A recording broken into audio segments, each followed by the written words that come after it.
Buenos días tengan cada una de ustedes. Sean bienvenidas a un nuevo martes empresarial con Propemi BAC Credomatic. El Centro de Desarrollo Empresarial se complace en presentarles el tema "Cómo motivar a los equipos de trabajo ante los retos de la empresa", que estaremos iniciando dentro de 10 minutos.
Buenos días tengan cada una de ustedes. Sean bienvenidas a un nuevo martes empresarial con Propemi BAC Credomatic.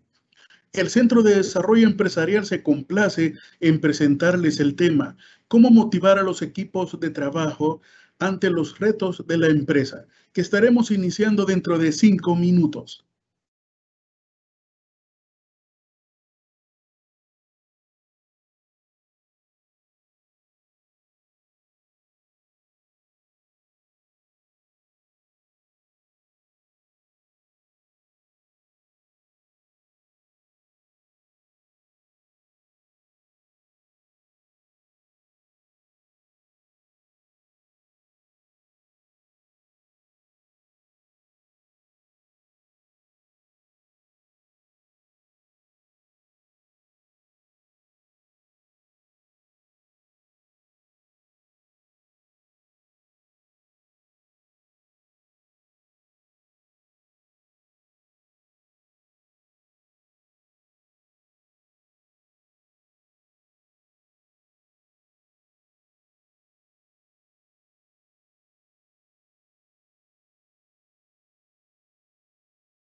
Buenos días tengan cada una de ustedes. Sean bienvenidas a un nuevo martes empresarial con Propemi BAC Credomatic.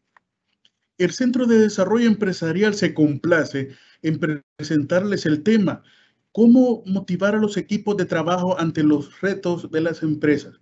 A cargo de Julio Velázquez, quien posee una licenciatura en Administración de Empresa, maestría en Economía de Negocios, más de 17 años como consultor y asesor en áreas de planeación estratégica, inteligencia de mercado, finanzas públicas y empresariales. Más de 10 años de experiencia docente a nivel de pregrado y maestría. La presentación durará aproximadamente 50 minutos, luego de los cuales tendremos un espacio para responder a las preguntas que ustedes realicen en el espacio de preguntas y respuestas de esta sesión. Así que sean bienvenidas y los dejo a cargo del licenciado Velázquez.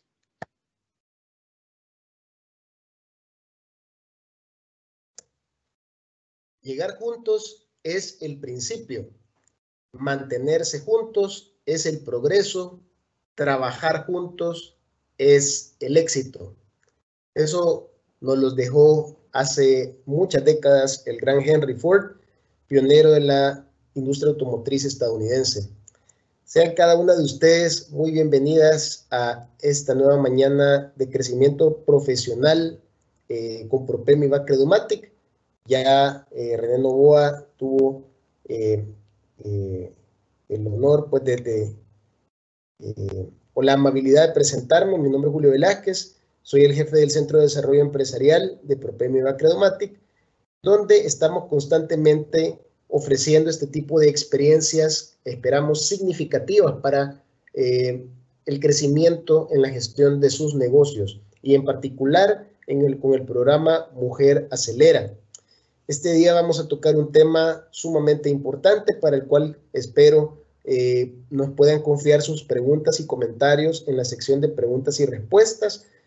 Con mucho gusto al final de la sesión vamos a tener el tiempo para poder abordar la mayor parte de ellas. El tema de hoy es cómo motivar a los equipos de trabajo ante los retos de la empresa. Un tema sumamente importante en la época en la que estamos viviendo, donde nuestros colaboradores están constantemente viviendo grandes presiones a nivel familiar, a nivel del mundo laboral, a nivel emocional, por diferentes razones, ¿verdad? Por razones de ingresos, por razones de pérdida de seres queridos, por el tema, digamos, de la pérdida de negocios. En ese sentido, también se vuelve importante para cada una de ustedes, sobre todo por el tema tan voluble y volátil como se vuelve el perfil de la mujer, ¿verdad? Que está sometido a tantas presiones en su modo de vida, como líder de empresa, pero también como madres, como hermanas, como hijas, incluso como parejas. Todos estos roles en sus vidas pues tienen evidentemente muchas demandas nuevas en esta etapa, y es importante pues recibir un poco o tener un espacio pues para poder recargar pilas y motivarnos hacia adelante en lo que sigue. En ese sentido, el tema central de la presentación de hoy es alrededor de la motivación. Vale la pena comenzar definiéndola, y decimos nosotros que la motivación es un conjunto de razones que explican los actos de una persona, o bien, visto de otra manera, las razones o motivos por los que las personas hacemos las cosas que hacemos. Evidentemente, pues, estas razones pueden ser muy diversas. Nuestra naturaleza humana y nuestra composición genética, evidentemente, pues, nos lleva a poder hacer cosas a veces por impulso. Sin embargo, a medida que las personas vamos experimentando los resultados de nuestros impulsos, es decir, cuando nuestros impulsos interactúan con la realidad que nos rodea y obtenemos un resultado positivo o negativo, eso nos va haciendo aprender. Y en la medida que vamos aprendiendo, vamos delineando lo que conocemos como necesidades, que es muy diferente. Una necesidad no se puede equiparar a un impulso. Cuando hablamos de necesidades, estamos hablando de estados de carencia percibida por las personas en diferentes ámbitos de la vida y para los cuales existe, digamos, un entendimiento de que se puede resolver a partir de acciones de la persona. Las necesidades, evidentemente, pues son una parte importante de nuestra vida, pero también pues hay intereses, hay pensamientos, hay propósitos, hay inquietudes, aspiraciones y deseos.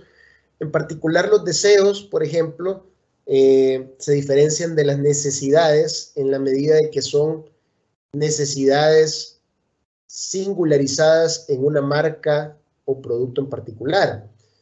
Es decir, cuando ya nosotros no solo queremos satisfacer nuestra necesidad de alimento, sino que queremos específicamente la hamburguesa de tal marca, para no hacer publicidad de puro gusto, estamos nosotros hablando de un deseo, porque la necesidad de alimento la podemos cubrir con un plato de arroz blanco, sin mayor gracia, o con una hamburguesa súper sabrosa de nuestra marca predilecta.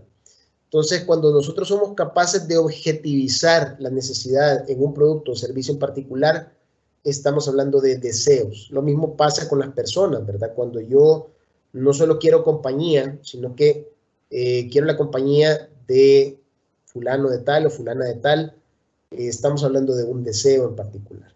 Pero bien, las personas pues tenemos esta múltiple abanico de alternativas por los cuales nos motivamos a actuar. En ese sentido, el tema de la motivación alude también a la libertad, puesto que las personas elegimos de manera libre y voluntaria qué hacer con nuestras vidas y por tanto qué no hacer. En ese sentido, esas razones van de alguna u otra manera expresando las escalas de valoración que las personas tenemos respecto de nosotros mismos en particular y en primer lugar, y en segundo lugar sobre el resto de nuestro entorno.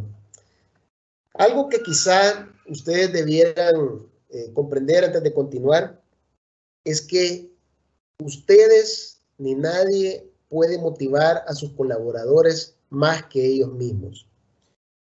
Nadie nos puede motivar a nosotros. La motivación no viene de afuera, no es algo externo, no se busca la motivación. La motivación la obtenemos dentro de nosotros.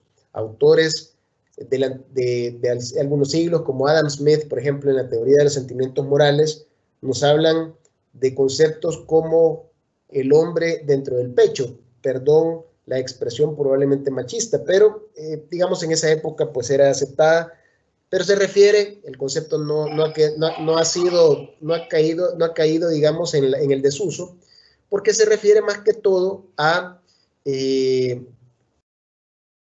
esa voz interior que nos dice justamente qué es lo que tenemos que hacer. Muchas veces sabemos qué es lo que tenemos que hacer, pero decidimos escuchar quizá en exceso otras opiniones y eso nos lleva a un estado de duda y por tanto de insatisfacción.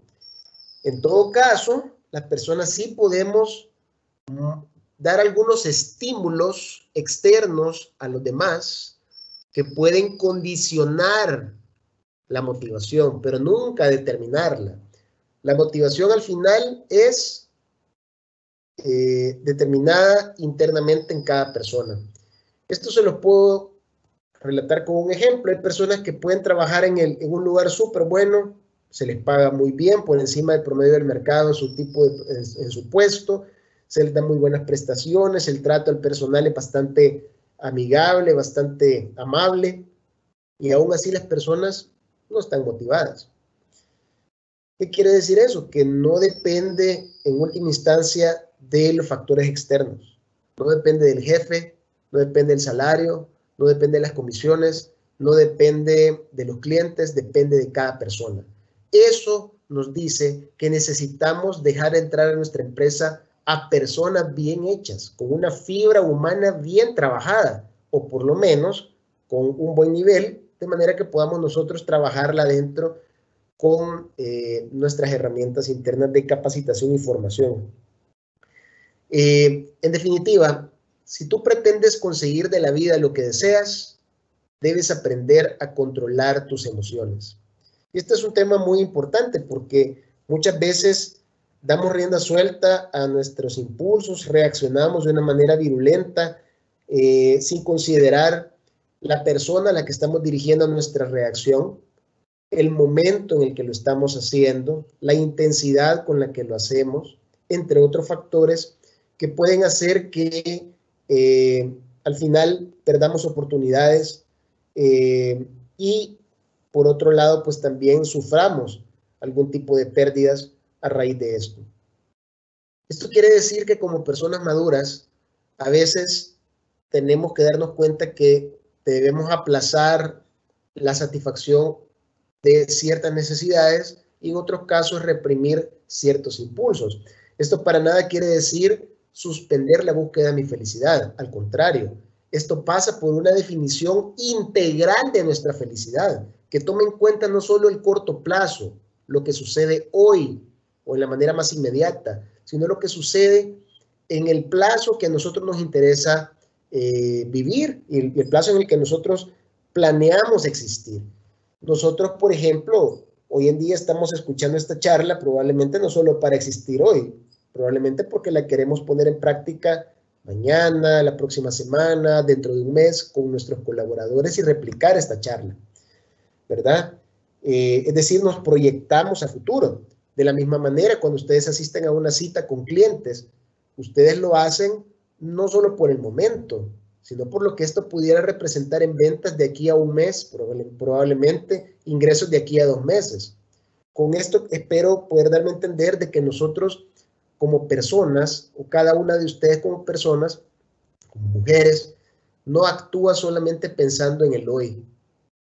Y sobre todo los empresarios, que son la reserva moral de nuestra sociedad, que a diferencia de muchos otros que no tenemos empresas, deben pensar en el futuro sí o sí en función de las inversiones. Justamente las inversiones que los empresarios realizan son una consideración o una estimación bajo incertidumbre de cómo va a ser el futuro, ¿verdad? El futuro es incierto para todos, pero el empresario ve algo y tiene una convicción que le permite saber que va a llegar. Entonces, simplemente estamos hablando de que la felicidad que como empresarias ustedes deben definir, sería muy inconsistente que su felicidad se definiera solo en términos del corto plazo cuando son empresarias. Siendo empresarias, tienen ustedes una visión de más largo plazo. Todo tiene que casar, ¿sí? Si yo soy empresaria, yo tengo que definir mi felicidad en todos los ámbitos de mi vida, no solo para hoy, sino para el largo plazo. Entonces, eso como un punto de partida. La motivación es interna. No depende de cómo me hable mi esposo o mis hijos, mis empleados, no depende de cómo me hablen los clientes, depende de mí, ¿sí? Cada persona debe buscarle sentido a su existencia. Y una cosa es importante, nosotros percibimos emociones en el entorno, pero el sentimiento es el significado particular que decidimos darle a las emociones. Y depende de nosotros darle ese volumen a una emoción que puede no ser muy productiva o subirle el volumen a otra. Esto tampoco quiere decir que no tenemos que darnos el espacio para llorar, para sentirnos tristes a veces. Es importante, no debemos reprimirnos. Cuando leía yo a una autora el otro día, preparándome para este día, que decía que muchas veces nos exigimos vivir las emociones de una persona muerta, en el sentido de que queremos vivir la vida sin dolor, sin llorar, sin ponernos tristes, y eso es parte de la vida. Lo malo es dejar que eso se perpetúe o dure mucho tiempo, porque eso puede caer en un cuadro de depresión y en un caso muy grave, pues ya incluso en la pérdida de la vida, ¿verdad? Entonces eso hay que evitarlo. Hay que darnos el espacio de cada una de las emociones, pero hay que saber parar y saber hablarnos bien en cada momento. Hablarnos en positivo cuando es necesario y dejarnos vivir el dolor cuando sea también necesario, sin dejar que esto dure demasiado. Recordemos que los excesos son el problema. ¿verdad? Los excesos nos hacen caer en cuestiones que luego nosotros nos arrepentimos. A partir de esto es importante recordar algunas bases del comportamiento humano. Y que las personas, todas las personas, hombres y mujeres, actuamos en primer lugar en función de las experiencias que hemos vivido dentro de nuestra familia, desde que somos niños o bebés, niños, y bueno, luego en sociedad, ¿verdad? En cada uno de los nodos sociales en los que nos desarrollamos, como niños incluso, empezamos a ir a la escuela, de repente quizá ir a alguna iglesia donde se congregan quizá nuestros papás, algún club social o alguna escuela de danza, alguna escuela de fútbol, de algún deporte en la que nos metieron, etcétera, algún club de lectura. Entonces, ahí vamos interactuando, vamos aprendiendo otras maneras de ser, otras maneras de ver las cosas. Aprendemos, tomamos lo que nos sirve, descartamos lo que no nos sirve y así vamos formando nuestro comportamiento. Esas experiencias van conformando lo que somos hoy en día. Pero también tiene que ver la parte formal de esto, que tiene que ver con la educación. Todos los estudios, ¿verdad? De la educación básica hasta llegar a la educación universitaria, si es que se tiene, o una educación técnica, cursos de capacitación como este, por ejemplo, pueden influir o condicionar el comportamiento de las personas. Pero también hay una parte que solemos dejar por fuera, que son nuestros pequeños secretos escondidos, ¿verdad? Y son las aficiones o hobbies, como le llamamos utilizando el anglicismo hobby. Los hobbies o aficiones, pues son pasatiempos, ¿verdad? Que nosotros tenemos y en los cuales también cultivamos una manera de ser. Entonces, todo esto va configurando lo que conocemos como las preferencias. Es decir, esas grandes normas sólidas, bastante estables en el tiempo, que determinan más o menos cómo es nuestra personalidad. Sin embargo, todo este conjunto de elementos puede darnos unas preferencias bastante loables y nobles o un conjunto bastante deplorable, ¿verdad? Sin embargo, todos somos necesarios para las empresas, ¿verdad? Todos cabemos en algún lugar, seamos como seamos, para algo servimos, y por eso es que las empresas pues se interesan en nosotros o en hacer negocios con nosotros también. Entonces, viene la parte de los incentivos, porque esa roca estable en el largo plazo, que son las preferencias, puede ser condicionada a corto plazo por un conjunto patronal. Los jefes o ustedes como empresarias pueden incentivar o condicionar a sus empleados para actuar de una manera en la que no estarían normalmente de acuerdo en actuar, pero que lo hacen en función de los incentivos que ustedes como empresa les dan. Los incentivos son pequeños estímulos que pueden hacer que una persona haga más de algo cuando son positivos o menos de algo cuando son negativos. Los incentivos no forman parte de las preferencias. Los incentivos rompen el balance estable de las preferencias de largo plazo y hacen que hagamos cosas que normalmente no haríamos. ¿Sí? ¿Por qué lo logran? Porque depende también de quién te estimule. Si quien te está dando el estímulo es tu jefe, obviamente eso adquiere un volumen diferente que si fuera un amigo o un extraño, ¿verdad? Entonces, cosas que podrían pasar desapercibidas, dichas por un extraño, cuando te las dice tu jefe o tu jefa, evidentemente pues generan un resultado diferente. No todos los incentivos que implementamos pueden romper el balance de las preferencias. Para ello existe toda una escuela amplia de cómo medir el tamaño adecuado de los incentivos, porque por un lado, los incentivos, digamos, después de cierto nivel, ciertamente pueden motivar a la gente a hacer más de lo que queremos, pero por otro lado recordamos que los incentivos no son de choto, como dice aquel, sino que cuestan dinero. Y las empresas pues no están para desperdiciarlo, sino para utilizarlo de las maneras más eficientes porque se puedan, para sacarle el mayor provecho a cada dólar de incentivos. Entonces, ok, yo voy a darle una comisión a este empleado por este tipo de resultado. ¿Cuál debería ser el tamaño de la comisión? ¿5%? ¿2%? ¿Verdad? ¿Es 5% muy alto o es muy bajo? Para todo eso existen varios cursos más que exceden el tiempo que tengo disponible esta mañana para compartir con ustedes. Probablemente lo podamos ver en otra ocasión, con mucho gusto.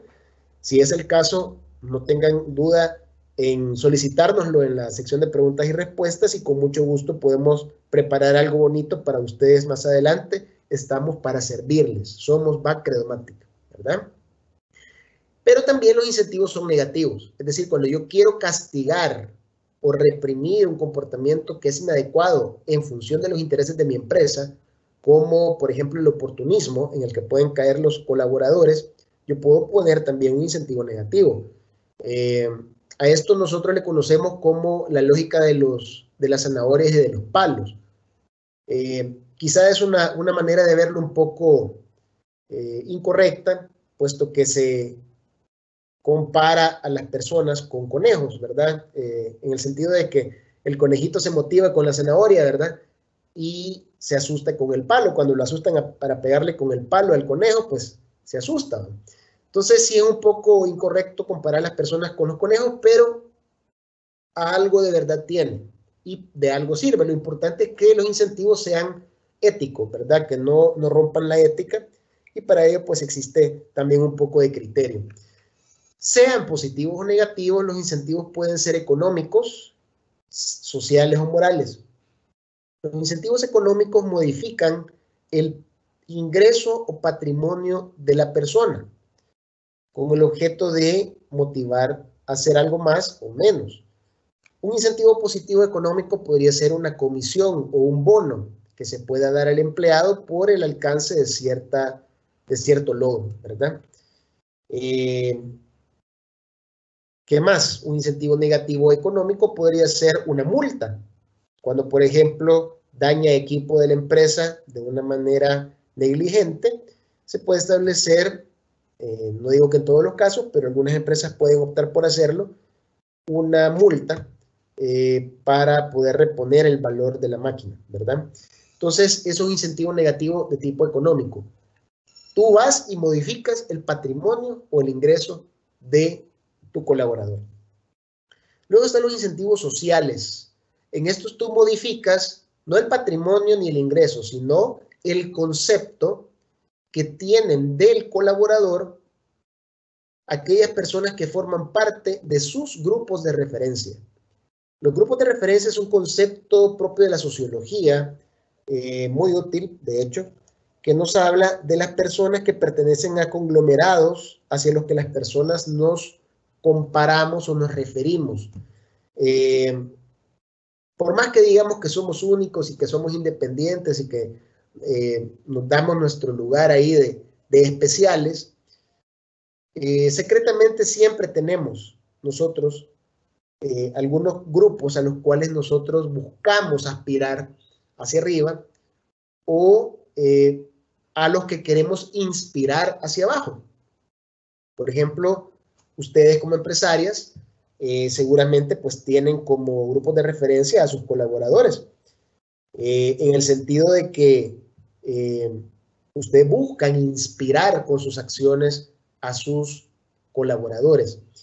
Y de la misma manera, para sus colaboradores, ustedes y la familia dueña del negocio puede ser un grupo de referencia aspiracional, es decir, la vida y el modo de ser de ustedes como jefas, como empresarias y de toda la familia que posee el negocio, puede ser un motivo de aspiración para sus colaboradores para crecer profesionalmente, para crecer dentro de la empresa.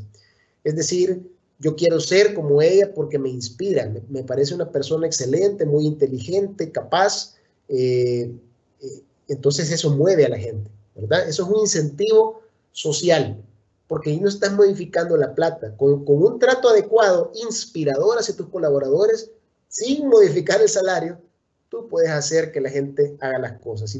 De hecho, seguramente ustedes pueden relatarnos algunos ejemplos mejor que yo. Si alguien quiere compartir alguna experiencia de estas, la puede escribir en el espacio de preguntas y respuestas y con mucho gusto al final las podemos leer para compartirlas entre todas. Y luego están los incentivos morales. Estos cambian no el patrimonio ni el ingreso, ni el concepto de los grupos de referencia, sino que cambian el concepto propio del colaborador.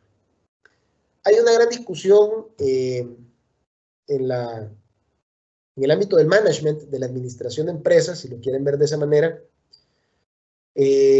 sobre qué tan bueno o qué tan ético es meterse acá con los incentivos morales, porque algunos dicen que es antiético, ¿ya?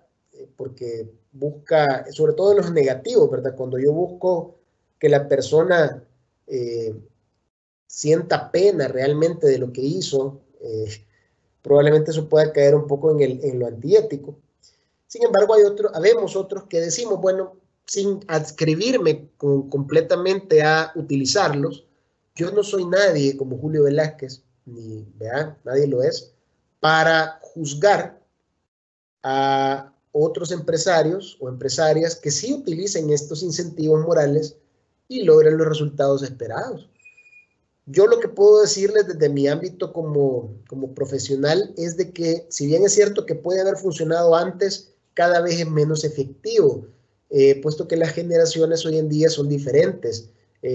Hace poco, y espero pues hayan podido recibir esta semana nuestra cápsula empresarial de ProPemi y Credomatic, donde todas las semanas estamos liberando algunos consejos a través de unos boletines informativos. Hablábamos sobre la generación Z y cómo esta generación de las personas más pequeñas o jóvenes realmente están generando un gran impacto en la forma de comprar en los mercados. Entonces, esta generación, por ejemplo, los más pequeños o los más jóvenes han tenido las tecnologías casi que al lado de la cuna. No es como nosotros los millennials, y yo me presento a ustedes como un millennial limítrofe. Yo nací en el 81 y según la definición que se usa comúnmente, soy un millennial. Sin embargo, mentalmente no me identifico, pero bueno, soy, ¿verdad? Entonces, a los millennials se nos introdujo el celular en nuestra adolescencia, ¿sí? O incluso quizás un poco antes, pero no nacimos con el celular a la par de la cuna. En cambio, la generación Z, los centennials, sí han tenido el celular desde ahí, ¿verdad? Y eso es nada más un elemento de tantos para hablar del mundo de posibilidades en el que nacen las personas. Es decir, los colaboradores más jóvenes probablemente sí necesiten otro tipo de trato, que no te metas con la parte moral de su concepto personal, porque estas personas son muy críticas y son muy juiciosas al momento de decir con quién trabajan y con quién no trabajan. Entonces, no siguen el patrón antiguo de aquí estoy porque ni modo, ¿verdad? Porque aquí me pagan y si no, estas personas son bastante flexibles y en cualquier momento pueden irse por cualquier razón. Entonces, es importante tomarlo en cuenta. Entonces, este marco es importante tomarlo en cuenta para el tema de la motivación. Es duro, las preferencias juegan el mayor papel dentro de las acciones de las personas, pero los incentivos es un área marginal donde podemos hacer bastante con poco. Ahora, hablando de equipos, debemos preguntarnos, ¿por qué fallan los equipos? Algunos de ustedes podrán tener algún diagnóstico dentro de sus empresas o probablemente tengan la misma pregunta. Sea esto un espacio para consolidar quizá algunas de las razones más frecuentes, no son las únicas, pero las razones más frecuentes por las cuales los equipos fallan. En primer lugar, debemos mencionar que a veces las empresas tienen un problema de desalineamiento de objetivos. ¿Qué es esto? Que tus colaboradores tienen ciertas necesidades como personas que son, eso es válido. Cada uno de nosotros, independientemente del lugar donde trabajemos, somos personas y tenemos una vida más allá del trabajo. Eso es importante realizarlo, darnos cuenta de ello. Sin embargo, tu colaborador al firmar un contrato está aceptando postergar o diferir aquellas necesidades o deseos personales que no sean compatibles con la misión y la visión del negocio. Eso es alinear. O sea, tú tienes derecho a hacer lo que querrás en tu tiempo libre, pero aquí en la empresa te comportás, ¿sí? ¿Por qué? Porque por alguna razón nos importa relacionarnos, ¿verdad? En estos términos laborales. Pero pasa muchas veces que los empleados se disparan, ¿verdad? Se confunden y empiezan a tratar de buscar satisfacer necesidades particulares a expensas de las necesidades y objetivos del negocio. Y ese es un problema de alineamiento de objetivos. Es importante alinear a los objetivos. ¿Esto cómo se logra? Bueno, siempre es importante tener un buen filtro de entrada, saber a quién estamos dejando entrar a la empresa, un buen análisis de la personalidad de los entrantes, ¿verdad? De las personas nuevas que están entrando al negocio. No tienen que ser perfectos, no tienen que ser personas clones, no tienen que ser iguales o parejos todos, pero por lo menos tienen que tener una base en bruto que permita malearse a favor del negocio. Es decir, necesitan tener ciertos mínimos, ¿verdad? Ahora, hay otras razones, y es que también la empresa puede tener metas confusas. Es decir, puede ser que la persona trate de poner lo mejor de sí para alinearse, pero cuando se topa con las metas del negocio, se da cuenta que están definidas de una manera bastante ambigua. Y esto pues es también un problema que debemos resolverlo nosotras, o cada una de ustedes, como empresarias, como líderes de sus negocios y de sus áreas dentro del negocio. ¿Cómo se hace? Definiendo metas de acuerdo a metodologías SMART. SMART, por la palabra en inglés SMART, S-M-A-R-T. Estas letras nos llevan a definir las metas de forma específica, es decir, de una manera concreta, ¿sí? Que no haya lugar a dudas qué es lo que se quiere alcanzar, que sean metas medibles en el sentido de que se pueda verificar en la realidad cuando se han alcanzado, que sean metas realizables en el sentido de que sean potencialmente o que se puedan realizar con los recursos disponibles, pero no por ser realizables dejar de ser relevantes, es decir, que sean también metas exigentes que lleven a la empresa hacia el siguiente nivel, y por último, metas que tengan incluido una métrica de tiempo, es decir, en qué momento se deben alcanzar. Si tus metas, aquí te he dado un checklist de, quiero ver, 2, 4, 5 criterios. Tú puedes pasarle ese checklist a tus metas, ¿verdad? Si ya las tienes, lo que tienes que hacer es pasarle esa lista de cotejo a las metas, y si alguna no tiene alguna de esas casillas o no las cumple, pues es tiempo de ajustarlas, ¿verdad? Y cumplir cada uno de esos criterios. Y bueno, si no tienes metas definidas, pues enhorabuena, ¿verdad? Este es el momento de empezar a trabajarlas bien desde el principio. Roles poco claros. Muchas veces los descriptores de puesto de las empresas están desactualizados en el sentido de que hay funciones que ya no se realizan o no son necesarias para el puesto, y hay otras funciones que no están en el descriptor, pero se hacen a la buena de Dios, es decir, por la espontaneidad de las operaciones han surgido nuevas funciones que no están declaradas pues en el formulario. Es importante que el formulario esté actualizado. Este formulario no es un simple papel que se va a llenar de polvo, sino que es una señal que comunica a tus colaboradores qué se espera de ellos. Puedes considerar que sí es algo innecesario, pero si está escrito por ahí, significa algo. Y sobre esto, ustedes probablemente compartan conmigo. En las relaciones, ustedes como mujeres con sus parejas en algún momento habrán tenido que decirles a sus parejas, ¿verdad? Las palabras que me dices importan, ¿sí? Y es correcto, las palabras importan, significan algo. Entonces, si un documento oficial del negocio tiene el sello de tu empresa, la firma de algún jefe, está ahí agarrando polvo, pero está ahí sin ser descartada, es palabra de Dios, ¿sí? Entonces, para que deje de serlo, hay que romperlo y actualizarlo. Entonces, hay que actualizar de manera oportuna los descriptores de puesto para que se conviertan en señales creíbles de las expectativas que los colaboradores deben cumplir. La toma de decisiones puede ser mala o con inadecuada implementación. Muchas veces es un tema de que las metas están bien definidas, los descriptores están bien, pero la gente no tiene las suficientes herramientas para poder distinguir entre el corto y el largo plazo o para poder definir una probabilidad de ocurrencia. Muchas veces las decisiones que toman nuestros colaboradores son decisiones bajo incertidumbre y dejamos a su criterio muchas veces hacer o no hacer ciertas cosas en función de su criterio personal. Tratemos de ahorrarle esos momentos de verdad o ese nivel de estrés a nuestros colaboradores a través de procesos que puedan simplificarles la vida. Al final, esto reducirá el número de errores y mejorará nuestros resultados.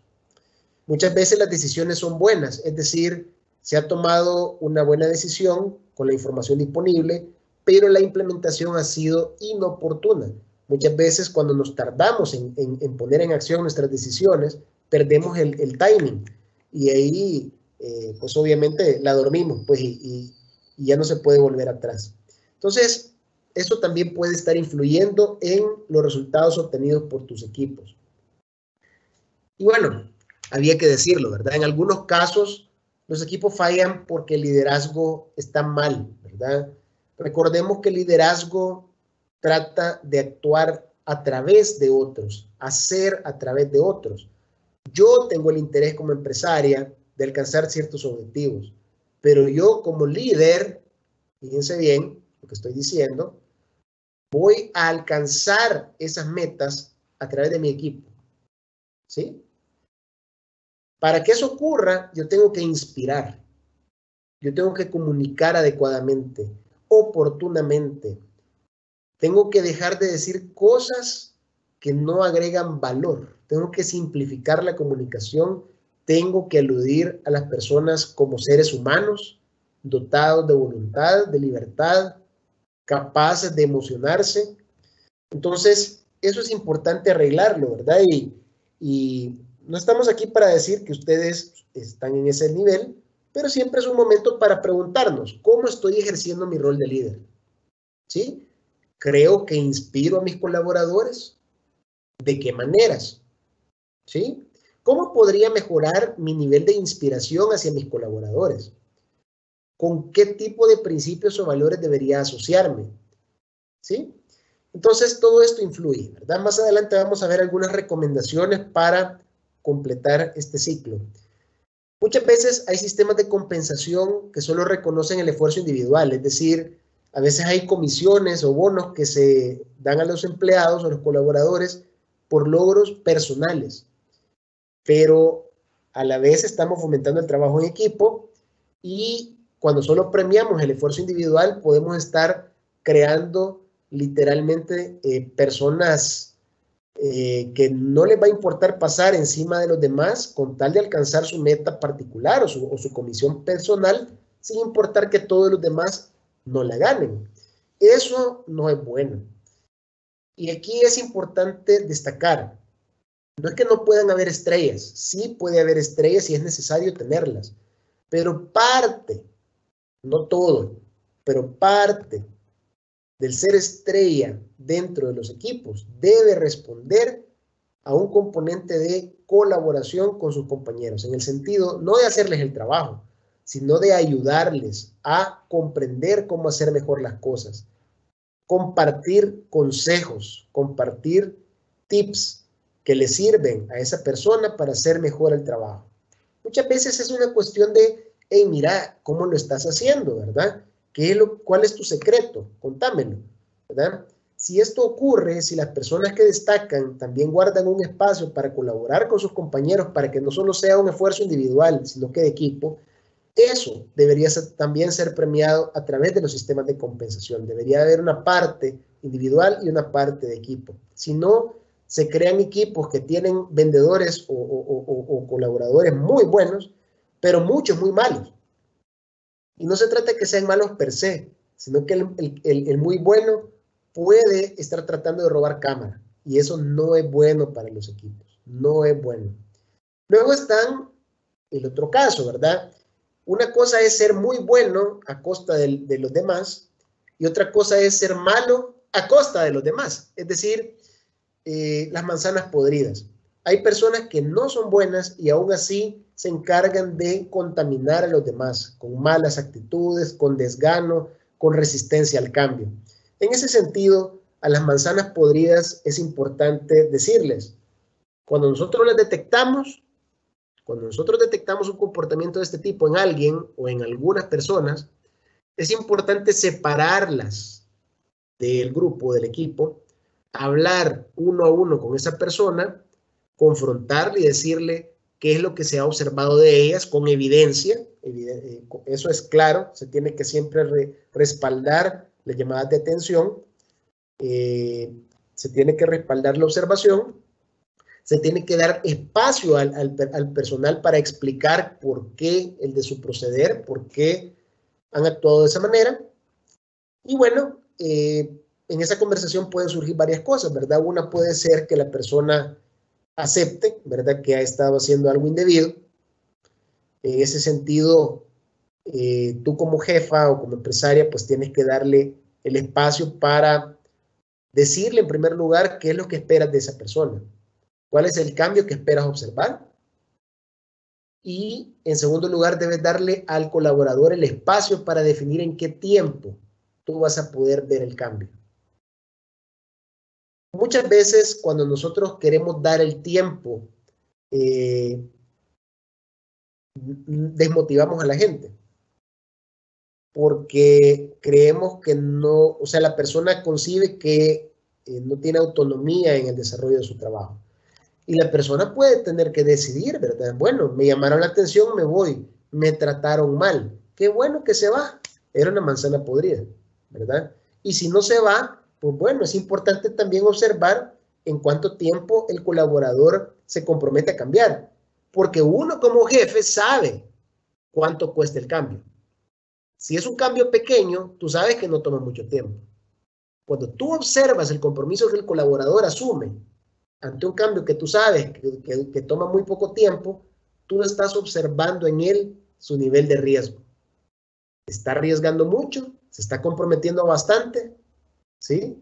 ¿Le quiere meter ganas? ¿O es una persona que le vale? ¿Sí?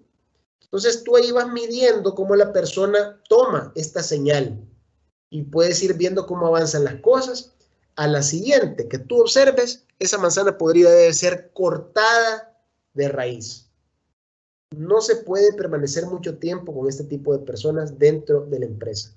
Esas decisiones son duras, somos personas, somos seres humanos, yo lo comprendo perfectamente, pero parte del rol que ustedes cumplen como empresarias es también la parte triste, la parte muchas veces de remover la tierra, la maleza del terreno para que haya un crecimiento de los cultivos. Entonces, nadie más lo va a hacer por ustedes, ¿verdad? Ustedes son las encargadas. A veces también los equipos fallan porque las herramientas son equivocadas. Muchas veces la dotación de máquinas, de tecnología de la información, es inferior a las expectativas que se tienen del desempeño del equipo. Y por tanto, pues eso es un llamado de atención también a la empresa para ajustar expectativas con capacidades, ¿verdad? Es decir, si las herramientas no son adecuadas a los resultados esperados, pues, hey, bajémosle un poquito, ¿verdad? Es importante primero adecuar todo el equipo y luego pedir resultados, ¿verdad? Y por último, una retroalimentación insuficiente. Es importante estar constantemente dándole feedback a nuestros colaboradores para que ellos sepan si van bien o van mal. La receta de este día para ustedes es la confianza. La confianza como una manera de motivar e inspirar a las personas. Algunos dirán, mire, se motiva con dinero, se motiva con una palmadita en el hombro. No es suficiente. La motivación hoy en día tiene que comenzar desde la persona. Ya dijimos, nadie se motiva desde fuera. Al final es una decisión personal. Sobre la confianza, permítome citar a Booker T. Washington, que nos dice que no hay nada que ayude más a un individuo que concederle una mayor responsabilidad y hacerle saber que confiamos en él o ella. Y es cierto, si una persona no se ayuda con esto, no la necesitas en tu empresa. Básicamente, una persona que no se motive por recibir más carga de trabajo, más responsabilidad, es una persona que no necesitas en una empresa competitiva del siglo XXI. Una persona que en cambio sí se motive al recibir una mayor responsabilidad, entiende que es una persona de fiar y por tanto da lo mejor de sí para ir adquiriendo cada vez más y más responsabilidad y por ello mayor remuneración. La confianza paga para la empresa. La confianza, aunque ustedes no lo crean, es sumamente rentable. La confianza está positivamente relacionada con la velocidad de las relaciones humanas.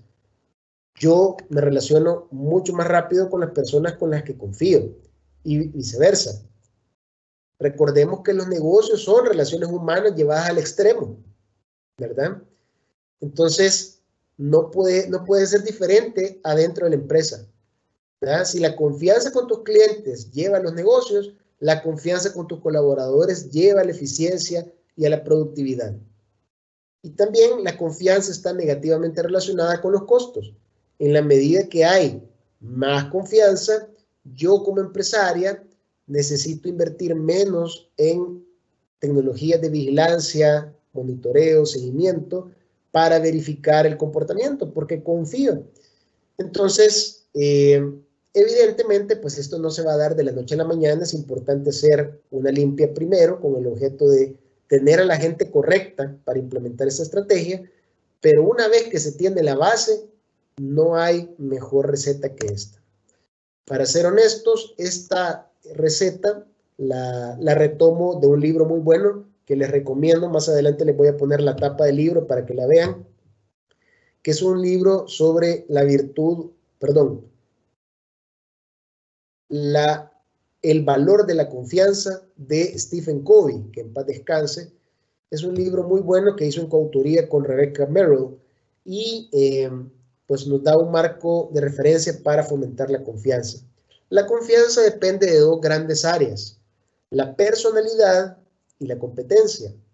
Dicho en resumen, yo no voy a confiar en un doctor solo porque sea buena onda. Si es buena onda, pero es un ignorante en el campo de su especialidad, no voy a confiar mi salud ni mi vida a ese doctor. ¿Se comprende? Y tampoco al revés, no voy a confiar en un doctor solo porque sea el más nerdazo del mundo, si es una persona, digamos, que tiene una personalidad, o si es un individuo con una personalidad un poco rara, que tiene motivos raros. Es decir, puede ser un nerdazo, pero si yo detecto que lo que quiere es sacarme pisto con una operación, sí o no les ha pasado, pues no confío. Yo confío con las dos, personalidad y competencia. La personalidad depende de la integridad, una persona hecha y derecha, cuyos motivos estén enfrente de tus manos, a tus ojos, una persona sin doblez, una persona con intenciones claras. Y por otro lado, la competencia depende de las habilidades, de las destrezas, de los resultados que esta persona haya obtenido en el pasado y de su historial. En el caso del médico que hablábamos, por ejemplo, habla muy bien el boca en boca, ¿verdad? No, mira, a mí me atendió la doctora tal y súper buena, me dejó súper bien y te la recomiendo. Ese es un historial, esos son resultados concretos, ¿verdad? Las habilidades, pues las podemos verificar a través, por ejemplo, de su preparación, de su título, etcétera. En el caso de los médicos eso es mucho más relevante, ¿verdad? Por ser una ciencia exacta. Entonces, pues ahí tienen ustedes un marco para ir construyendo esto también con tus colaboradores. No debes contratar colaboradores que sean solamente súper diestros en lo que hacen, sino colaboradores en los que puedas confiar. Personas íntegras, cuyos motivos estén al alcance de tus ojos y de tu mente, ¿verdad? Y viceversa, no vas a contratar gente que sea muy íntegra, pero que le cuesta mucho hacer las cosas, ¿verdad? Y tampoco es que no se pueda formar a la gente dentro, pero hay algunas cosas que son no negociables, hay algunas habilidades básicas de las que no se puede prescindir en un colaborador. Al respecto, Stephen Covey entonces nos recomienda las 5 olas de la confianza. Y estas olas van desde el individuo hacia afuera. Primero se debe comenzar construyendo o asegurando la confianza en uno mismo. Cada uno de tus colaboradores debe, cada uno de ellos, confiar en sí mismo, en la persona que es. Luego de eso, construir una relación de confianza con sus compañeros de trabajo, con sus compañeros de equipo. Una vez que se construye esa relación de confianza, se consigue una confianza organizacional para llegar a la confianza en el mercado, es decir, la que otorgan los clientes e inversionistas. Y por último, la confianza en la sociedad, es decir, la confianza de aquellos que exceden a tus inversionistas y clientes, pero que pueden convertirse en un dolor de cabeza si no los atiendes a través de acciones de tipo social. La confianza en uno mismo se construye, en primer lugar, a través de la integridad, con el propósito, las capacidades y los resultados. Debes hacer, por ejemplo, puedes hacer, compartirles a tus colaboradores de manera individual y secreta un test, ¿verdad?, personal, donde estas personas puedan consultarse a sí mismas o responder ese test para sí mismas sobre qué tan íntegras son. ¿Confiaría yo en mí mismo? ¿Qué tan claro tengo mi propósito de vida? ¿Creo tener las capacidades adecuadas para el desempeño de mi puesto? ¿Estoy dando los resultados que quiero dar? Ese test personal no necesitas verlo. Lo importante es que se los pongas al alcance de tus colaboradores. Aquellos que decidan hacerlo de manera consciente son aquellos con los que tú debes continuar. Aquellos que les valga te dan una señal de desconfianza y por tanto de un potencial recorte. Luego de eso, cuando la gente ya está sensibilizada en relación a su confianza personal, es importante empezar a construir confianza con los demás. Ojo, esto va en orden, no es trivial. No puedes construir una relación de confianza con los compañeros de trabajo si antes la persona no confía en sí misma.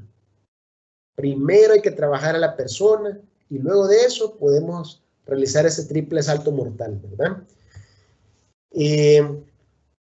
¿Cómo podemos empezar a construir una relación de confianza entre los colaboradores? Bueno, a través de dinámicas lúdicas o juegos en los cuales se puedan poner en práctica algunas actitudes o comportamientos de la confianza interpersonal, como hablar claro, mostrar el respeto a los demás, crear transparencia, corregir las faltas, mostrar lealtad, obtener resultados, mejorar, enfrentar la realidad, clarificar las expectativas, asumir la responsabilidad, escuchar primero, honrar los compromisos y extender la confianza. No tienen que estar todas, pero tú puedes diseñar con la ayuda de algún consultor de confianza y capaz algún tipo de dinámicas o juegos en los que las personas puedan constituir equipos temporales, para nada estables, solo con el objeto de compartir con otras personas de la empresa para conocerse y practicar con ellas este tipo de comportamientos que nos hablan de las relaciones constructivas.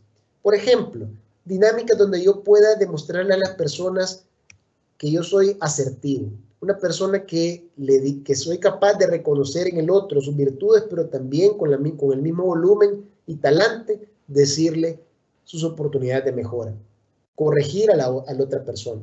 Eso es sumamente importante. Espacios donde podamos obtener resultados en conjunto con otros, con personas que tal vez ni conocíamos ni sabíamos que eran compañeros nuestros en la empresa. Eso nos lleva a solidificar y a construir esos lazos de confianza. Luego de eso, podemos pasar a la confianza organizacional, en la cual toda la gente ya se siente, digamos, en confianza unos con otros, pero ahí ya toda la gente está blandita, si lo queremos ver de esa manera, para recibir señales de parte de la empresa.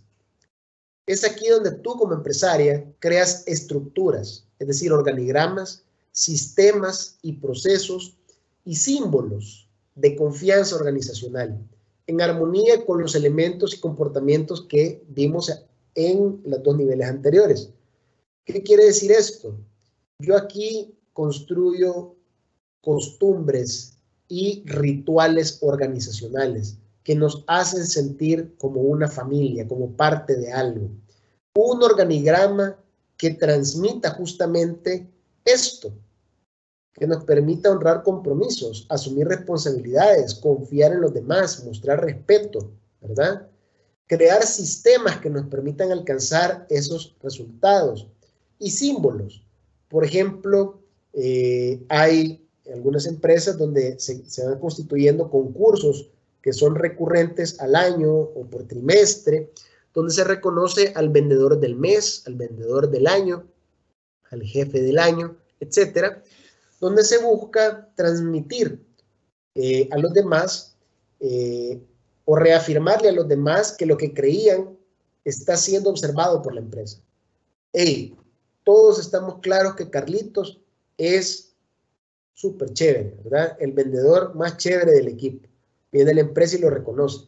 ¿Qué hace eso? Motiva. Porque reafirma lo que todos los compañeros ya sabían de una manera informal, pues la empresa lo vuelve formal, ¿sí? Y eso motiva. Entonces yo voy creando esta estructura que va generando lo que conocemos como una familia organizacional. Luego de eso, estamos listos para entrar en la confianza del mercado, la cual la da, evidentemente, el resto de actores del ecosistema. Aquí estamos hablando de clientes, inversionistas, entre otros interesados, que se encargan de construirnos una reputación sobre la marca de la empresa. Es acá donde la marca adquiere mayor valor. Entonces, acá, cuando nosotros observamos que los clientes están diciendo de nosotros en el Facebook cosas buenas, eso nos motiva a los colaboradores del negocio a dar todavía más para que la empresa siga igual o mejor. Cuando vemos que los inversionistas están confiando, por ejemplo, para empresas que invierten en o que tienen acciones en ciertas bolsas, cuando ven que los inversionistas están comprando sus acciones, esa es una señal que motiva al colaborador. Entonces, esa es la confianza del mercado. Pero en nuestro tiempo no nos podemos quedar hasta ahí. En esta época, sobre todo por lo que les hablé de los millennials y sobre todo los Z, los centennials, es importante que la empresa construya motivación a partir de la confianza en la sociedad. Es decir, la empresa no solo debe recibir la reafirmación del mercado, sino del resto de actores que ni siquiera te compran, pero que te ven. Esto ayuda a crear valores para los demás que refuercen todo lo construido, contrarrestando el cinismo y la falta de confianza de la sociedad. Ustedes no me dejarán mentir cómo de manera muy lamentable son tiempos duros para la empresa privada. Muchas personas ven a las empresas como, lamentablemente los ven como malas, como explotadoras o lugares donde no hay justicia, etcétera. Ese tipo de manifestaciones que son evidentemente erradas, puesto que no hay mayor justicia que la que se realiza dentro de la empresa, donde los colaboradores pueden crecer y crear una persona muy diferente a la que habría sido sin una empresa. Pero lamentablemente, pues el ruido que existe afuera a través de otros intereses hace que otros actores dentro de la sociedad tengan animadversión respecto de la empresa. Entonces, ¿cómo la empresa puede desactivar esas bombas que están alrededor? Bueno, involucrándose en temas relacionados que impactan a su entorno. Por ejemplo, el típico, ¿verdad? Si mi empresa tiene un impacto potencialmente negativo sobre la salud o sobre la educación de las personas, puedo yo asociarme a proyectos de responsabilidad social empresarial o de sostenibilidad donde yo busco compensar los daños que mi empresa realiza o, en el mejor de los casos, extender el valor que crea mi empresa en la sociedad hacia otros lugares. Un ejemplo de esto, y no quiero con esto caer mal, simplemente es un ejemplo que lo recuerdo, es el caso de APSE, que es una asociación de colegios en El Salvador, colegios privados. De estos colegios Hace algunos años crearon una iniciativa muy interesante que se llama, creo que es Colegio Citalá, que es un colegio que atiende a niños de escasos recursos de una zona de la Cordillera del Bálsamo, con niveles de educación similares a los que se reciben en los colegios APSE, que son de los mejores colegios de El Salvador. Entonces, esto es básicamente una manera de pues ganarse a la sociedad, ¿verdad? Justamente con algo que hacemos. Bueno, nosotros sabemos educar, ¿por qué no hacerlo con este pequeño grupo de estudiantes que tiene la necesidad y también tiene la capacidad? Entonces, por poner un caso, ¿verdad? Hay muchos otros casos, por ejemplo, en el ámbito de las bebidas alcohólicas, también hay muchas campañas, ¿verdad?, de educación. En el ámbito, por ejemplo, de la comida, de restaurantes de comida rápida, hay muchos elementos de ayuda a la salud, ¿verdad?, o proyectos de salud, entre otros, ¿verdad?, que nos hablan de cómo la empresa pues tiene que tener algún tipo de estrategia para desactivar el cinismo de la sociedad. Y digo cinismo porque yo sé que muchos de ustedes atrás de la pantalla deben estar en este momento, pero si yo ya hago algo por la sociedad, y es cierto, y yo soy el principal convencido de eso, como buen liberal que soy, y no me da pena decirlo. Las empresas construyen sociedad más que cualquier político, definitivamente. Articulan la sociedad a través del valor, de la riqueza. Pero, a pesar de que eso es así, no podemos evitar vivir en esta sociedad, ¿verdad? Y lamentablemente hay otras fuerzas oscuras que tratan de ganarnos el mandado. Tenemos que hacer algo al respecto, ¿verdad? Por conveniencia propia o por convicción, como ustedes lo quieran ver. Y al final este tema de la confianza en la sociedad motiva también a tu personal, porque dentro de tus colaboradores, cuando tu colaborador ve que vas a hacer una campaña para liberar tortugas, no sé, de repente puede ser esa la manera, o ves que hay un concurso de mascotas, por ejemplo, en el que te involucras, tu colaborador se inspira, se motiva, porque dice, hey, eso es algo en lo que yo creo. Yo tengo una mascota. A mí me gustan las tortugas, me gusta la playa, me gusta el medio ambiente. Tengo un problema de salud en mi familia y me duele el tema de salud. Entonces, eso motiva también a tu personal, incluso a dar tiempo de su tiempo libre, de su fin de semana, para colaborar en este tipo de actividades de ayuda social. Y bueno, en estos tiempos de pandemia, pues es importante también tener un poco de consideración respecto de las emociones a las que se pueden estar exponiendo tus colaboradores. Jornadas de trabajo extenuantes, comunicación probablemente cambiada en cuanto a canales y en cuanto a frecuencia. Es importante mantener la comunicación y aumentarla. Si no se puede de manera presencial, porque ya estamos aislados por el tema de la pandemia, pues sí es importante mantener la comunicación virtual. Hoy en día estas cositas son fabulosas y nos ayudan a mantenernos en comunicación constante con los demás. Es importante ser transparentes con nuestros colaboradores respecto de las posibilidades del negocio en todo momento. Evitar comentarios negativos es sumamente importante. La gente ya sabe que está pasando algo malo. No necesitan que se los recuerdes, ¿sí? Es más, necesitan más bien que crees un espacio para pasarla bien, ¿sí? Y que los motive a seguir adelante. Y bueno, aprovechar en definitiva las interacciones digitales que se pueden construir con las tecnologías de la información que tenemos a nuestro alcance. Algunos libros recomendados que podemos dejarles esta mañana. Bueno, el libro sobre el que me basé yo en la última parte de la presentación, que es La velocidad de la confianza, de Stephen Covey con Rebecca Merrill. Súper recomendado, de verdad se los digo, no se van a arrepentir. El señor Covey, que ya está en el cielo, probablemente, dejó muy buena literatura. Este libro no es tan conocido como el otro de los 7 hábitos o el 8º hábito, sino que es menos conocido, pero se los recomiendo. Y el otro, pues, es el de Peter Drucker, El ejecutivo eficaz, igualmente muy valioso. Peter Drucker, también un gurú del management, ¿verdad?, de ayer y hoy. Para finalizar, quiero dejarles este mensaje. Como empresarias, no hay manera más efectiva para motivar que poner piel en el juego. Y para ello, pues quiero dejarles la imagen de los huevos con tocino, que nos dan un mensaje. Primero, espero no despertarles mucha hambre, ¿verdad? Cuando nosotros teníamos los eventos presenciales, nos honraba servirles el desayuno y atenderlas como se merecen. Pronto esperamos poder retornar a esta modalidad.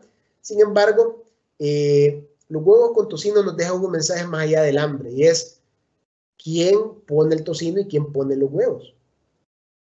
La gallina pone los huevos y colabora, ¿sí? Pero ¿quién pone la piel en el juego? El cerdo. El cerdo se compromete. Él pone piel en el juego para que yo disfrute mi desayuno. Lo mismo tiene que pasar con ustedes. Y en este caso quiero relatar, por ejemplo, un caso de motivación muy interesante aplicado hace más de 10 años durante la crisis de 2009 por una empresa de desarrollo inmobiliario en El Salvador. Recuerdo que para ese entonces pues estaba la crisis financiera y hubo una crisis inmobiliaria que estaba a la base de esa crisis financiera. Entonces eso impactó muy duro en El Salvador, aunque no lo crean, muchos proyectos quedaron parados y algunos de ellos en marcha, en plena operación. Se podrán imaginar ustedes lo que pasa o lo que significa para una empresa de ese tipo que una inversión millonaria en un terreno y en materiales y en contratos quede parada sin poder vender porque la gente pues se desanima cuando no ve que la torre crece, ¿verdad?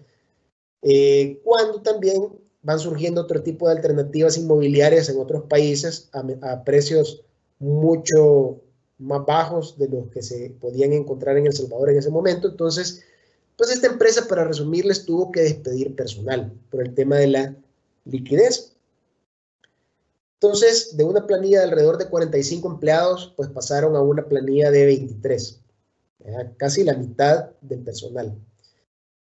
Evidentemente, pues es un reto motivar a quienes lograron quedarse en la empresa, porque, como ustedes saben, sus colaboradores están en la empresa no como piedras, sino como personas, y van construyendo lazos de amistad con otras personas, con sus compañeros de trabajo, ¿verdad? Entonces es duro ver cuando un amigo tuyo o una amiga tuya la despiden. Entonces, ¿cómo motivar o mantener viva, digamos, la llama, digamos, de la motivación? Esta empresa hizo algo interesante.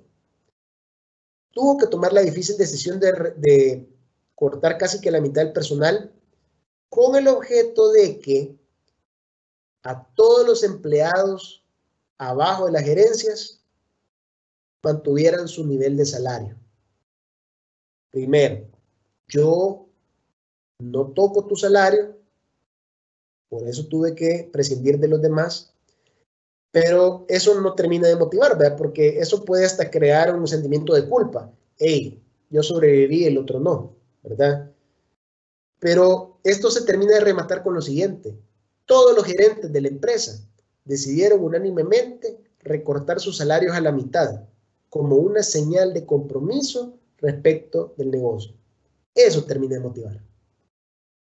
Cuando tu colaborador ve hacia arriba y ve que a ti también te duele, no tiene por qué dolerte como a él, pero te tiene que doler. Tiene que haber tocino en la sartén para que sea creíble.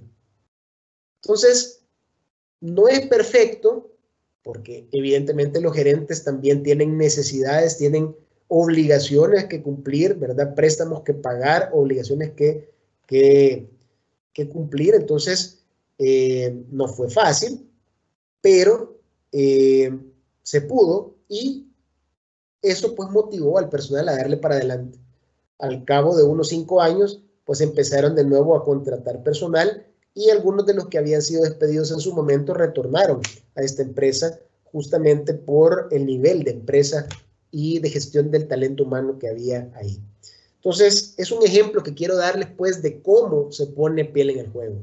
No hay manera más emotiva para animar al colaborador que poner piel en el juego. sobre todo cuando tú eres una líder que inspira. Gracias por prestarme atención esta mañana.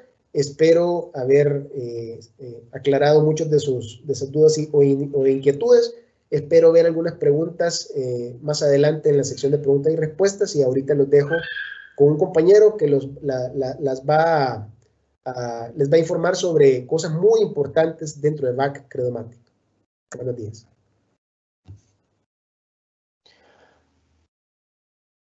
Buenos días a todas y todos. Mi nombre es Francisco Rivera, soy jefe de afiliaciones nuevas para BAC Credomatic aquí en El Salvador. Y pues esta mañana quiero compartirles una pequeña presentación acerca de los productos que tenemos nosotros para aumentar sus ventas por medio de tarjetas de crédito en sus negocios.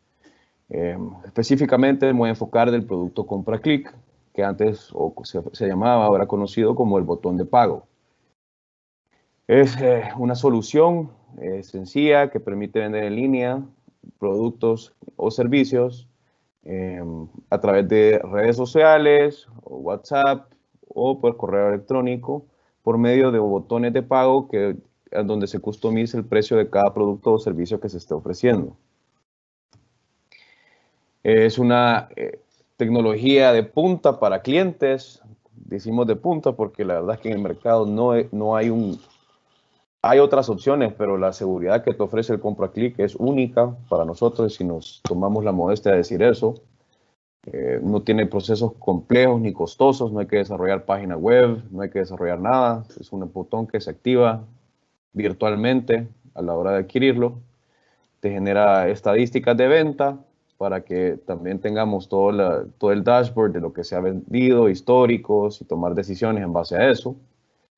Tiene transacciones certificadas con el 3D Secure, que es lo que les comentaba de la seguridad, que eso permite que cada transacción que se emita tiene una verificación con las marcas Visa y Mastercard, que eso se realiza en segundos, para ver que no sea fraude. Y pues claro, para los tarjetavientes o clientes potenciales, obviamente generan mayor disponibilidad para hacer una compra porque tienen tarjetas de crédito, que pueden tener límites considerables. Aparte que también pues somos el único banco que aceptamos American Express, que eso es uno de los beneficios que siempre ofrecemos y que siempre está al alcance de nuestros clientes. Así sencillamente, ¿cómo se crea un Compra Click? Nos metemos al info.mipost.credomatic.com. A cada persona se le da un usuario y contraseña para que acceda a la plataforma. Luego pues se crea el botón en la parte de ventas. Se le selecciona Compra Click, porque eso es lo que vamos a utilizar. Esto trabaja sobre la misma plataforma que MiPost, que es otro producto.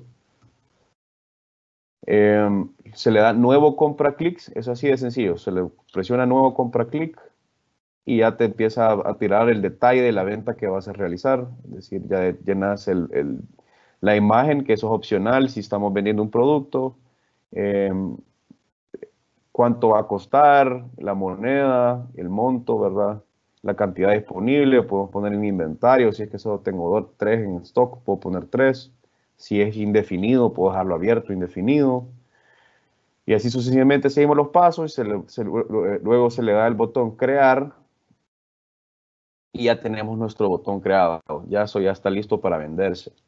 Esto lo importante y lo bonito de esto es que lo podemos compartir, como les mencioné, por redes sociales. O sea, puedo copiar el URL, pegarlo en Facebook, Twitter, Instagram, WhatsApp o cualquier red social, o por correo electrónico, ¿verdad?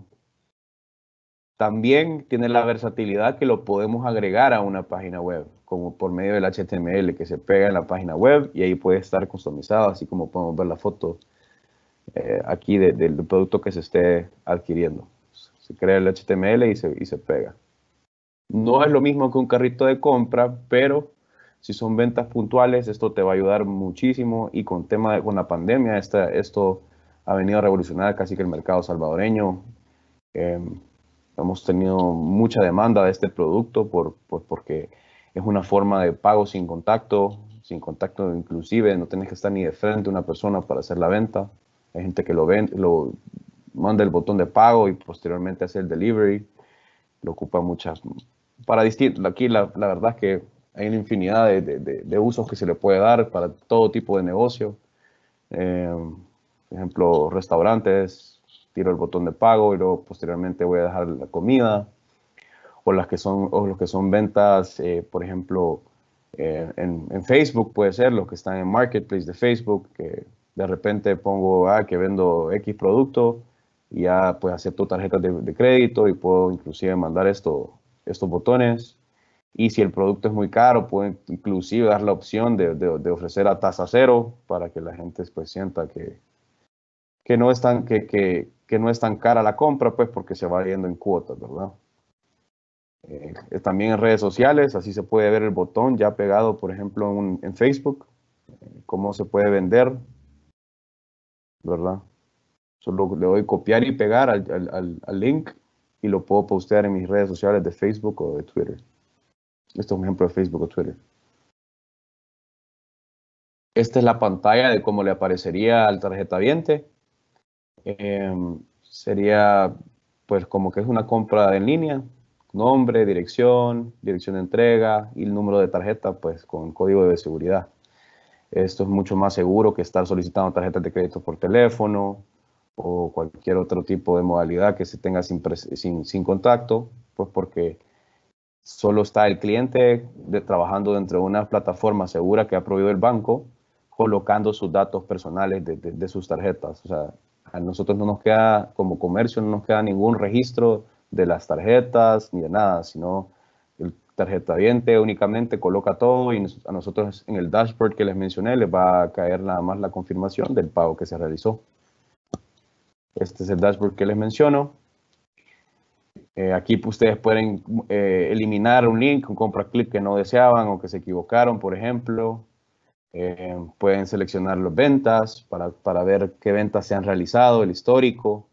Eso te guarda hasta, no sé si hasta 3 meses, si no me equivoco, te guarda el histórico de ventas con gráficos para ver tendencias, marcar y ver ventas diarias por hora, etcétera, ver cómo podemos nosotros inclusive hacer promociones en base a esto.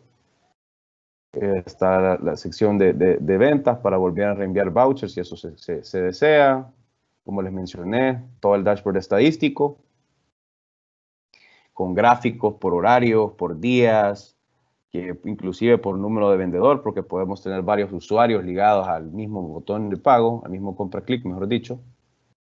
Y básicamente eso es lo que traía para ustedes este día. Es una presentación breve de lo que el producto compra clic puede hacer para ustedes y que la verdad que ustedes, si se animan a probarlo, créanme que van a tener una experiencia muy buena con sus consumidores y con sus clientes, ya que les van a permitir tener otras formas de pago a las que tal vez ahorita no están alcanzando ellos y pues ustedes capitalizar una venta que probablemente ahorita no esté ocurriendo.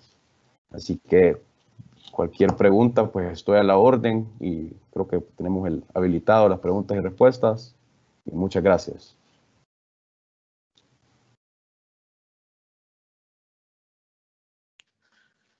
Sí, muchas gracias, Francisco. En este momento, pues procedemos al área de preguntas y respuestas.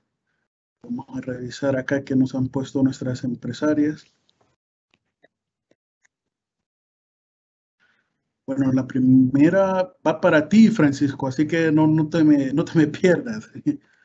Dice de que si podrías compartir algún correo o número de contacto para poderse comunicar y tener más información. Claro que sí. Que ahorita les voy a poner mi número de contacto. Así que proyectalo en pantalla para que ellos puedan tomar nota. Sí.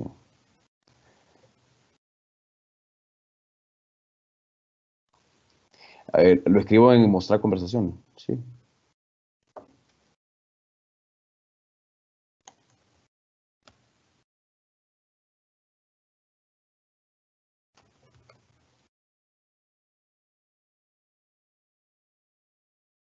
Confirmame, porfa, si lo reciben, o si no sé si lo puse solo en la conversación nuestra. No, me aparece acá en el chat de la reunión.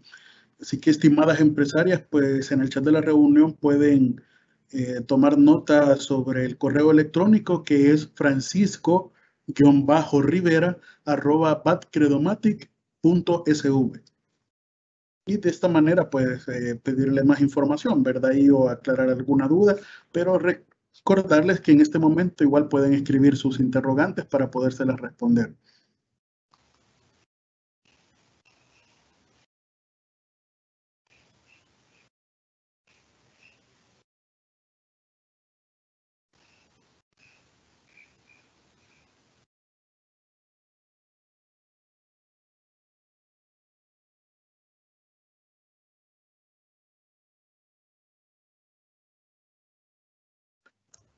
Muy bien. Continuamos con la siguiente interrogante. Pueden tomar nota en el chat de la reunión. Aparece francisco-rivera@badcredomatic.sv para que puedan realizar sus preguntas. Igual seguir escribiendo acá en el área de preguntas y respuestas. Continuando con la siguiente interrogante, esta va para el licenciado Julio. Dice, ¿qué se puede hacer con esos colaboradores que se encargan de sembrar ánimos negativos en sus compañeros? Bien, gracias por la pregunta. Creo que algo de eso mencioné justamente en la presentación, pero para que quede un poco claro, se debe dar siempre primero la oportunidad al colaborador de poder explicar cuáles son las razones de su comportamiento. Segundo, también es importante, antes de llamar la atención, respaldar todo lo que vamos a comentar, ¿verdad? Porque no podemos nosotros decir eso solamente con una impresión subjetiva, sino que tenemos que tener alguna prueba para poder respaldar lo anterior. Entonces, una vez que nosotros ya tenemos las pruebas y sabemos que este colaborador ha sido, digamos, una manzana podrida, como lo denominamos, es importante llamarlo aparte, hacerle la observación de cuál es el comportamiento inadecuado que hemos estado observando de él o de ella. Es importante tener clara el respaldo ahí a la mano. Es importante darle el espacio al colaborador para que pueda explicar qué es lo que ha sucedido, porque puede ser un malentendido. De repente nos podemos equivocar. Hay que tratar que no, pero puede ocurrir. Si no es el caso, pues esta persona pues tiene el espacio también para manifestar, digamos, un espacio de pedir perdón o lo que sea. Y es importante que en la primera instancia demos el espacio para el cambio, porque las personas tenemos derecho a equivocarnos, ¿verdad?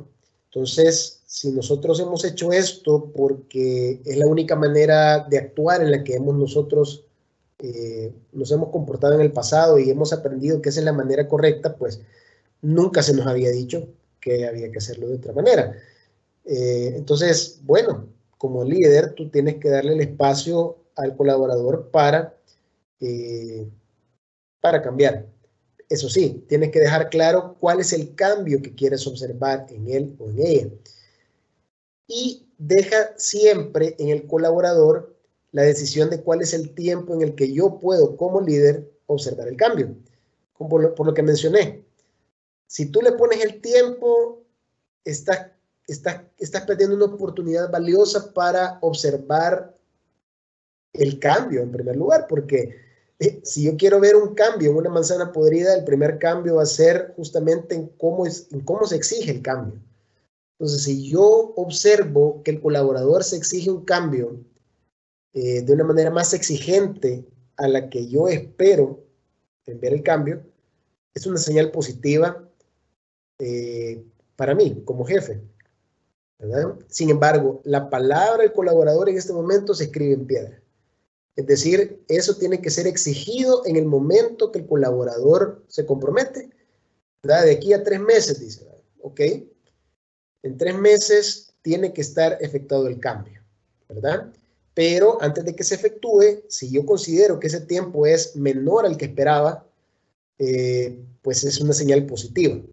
Habrá que rematar esa positiva con el cumplimiento a los 3 meses, ¿verdad? Por el contrario, si yo veo que el compromiso en tiempo es más extendido que el que yo esperaba en el cambio, es una señal negativa para mí como jefe, que me da a entender que esta persona no entiende la señal, no está entendiendo que debe cambiar y hay que meterle presión, ¿verdad? Marca presión y si el cambio no se opera, se debe cortar, ¿verdad? No se puede mantener mucho tiempo una persona de este tipo dentro de la empresa porque los demás también están observando. No puedo, fíjense bien, a veces decimos, retrasamos una decisión difícil para una persona por aquello de que no, es que es un ser humano y es que tenemos que esperar porque tiene familia que mantener y todo lo demás. Pero los demás, ¿qué pasó con los demás que sí estaban cumpliendo? Que sí estaban haciendo el trabajo e intentándolo hacerlo bien. Aprenden que pueden hacerlo diferente y que no hay consecuencias. Entonces tenemos que comunicar bien y con eso comunicamos también. Entonces, si no cumplen el tiempo adecuado, es importante despedir, no solo para que entienda esta persona el lugar en el que estaba, sino para que todos los demás también comprendan que estaban haciendo su trabajo bien y que deben continuar haciéndolo bien o mejor.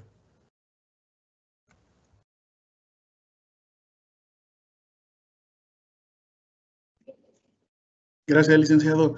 Esta va dirigida para Francisco y menciona de que el botón, dice, funciona solo en computadoras o también en teléfonos. Muy buena pregunta. De hecho, el botón, nosotros más lo promovemos porque tenemos una app que está en la Play Store y en la iOS Store que se llama Mi POS. Esa app es la con la que trabaja el compra clic o el botón. Ahí mismo puedes accesar con tablet o con cualquier smartphone a la aplicación y crear los botones de pago en cualquier lugar donde estés. Y es una muy buena consulta porque también esto te abre mercados fuera del país. Si, por ejemplo, yo quiero hacer un botón, estoy fuera de mi lugar de oficina o mi residencia donde tengo mi computadora, digamos que tengo un cliente en Guatemala y le urge pagarme algo, yo le puedo enviar el botón de pago a él. Así esto aplica para todo el mundo, porque es un botón que viaja, pues te acepta todas las tarjetas del mercado y que lo puedes crear en cualquier lugar donde estés, obviamente siempre y cuando tengas acceso a internet, ¿verdad? Pero sí se puede con aplicación móvil.